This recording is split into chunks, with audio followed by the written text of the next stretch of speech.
découvrir les unexpected loss, comme dit BAL 2 et maintenant BAL 3. Unexpected loss, c'est tous les risques qui sont liés à la transformation.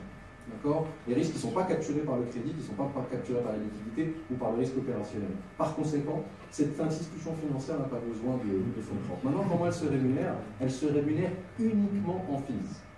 Comme dit Khalil, tu as besoin d'un conseil, paye-moi. Tu as besoin de la plateforme, paye-moi. Tu as besoin que je te mette en relation avec des investisseurs et des souscripteurs, paye-moi. Et vous savez, ça existe déjà. Hein, les plateformes de crowdfunding, ça existe déjà. Alors on peut imaginer un servicing qui se fasse par Internet, on appellera ça du peer-to-peer.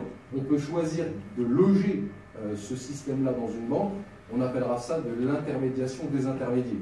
On peut choisir de loger ça dans un fonds, on appellera ça un fonds, et donc de l'asset management. Mais en fait, c'est tout ça là.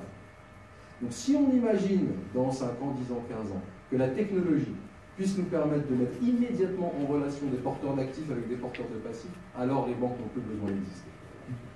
Bien évidemment, on ne va pas faire 12 milliards avec ça, Rachid. Hein, on va faire 10 millions. 13. On va faire 10 millions, puis 20 millions, puis 40 millions, mais dans 15 ans.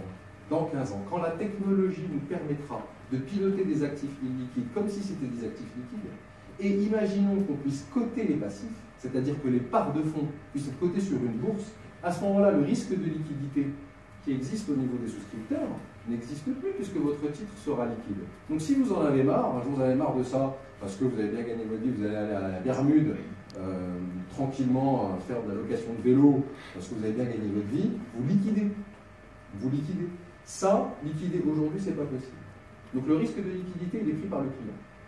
Mais est-ce que c'est pas ça la finance finale? D'accord? Donc l'idée est sympa, moi j'aime beaucoup, je t'avoue, que j'aime beaucoup. Maintenant, ce qu'on en fera dépendra de ce que je vais vous dire dans une minute.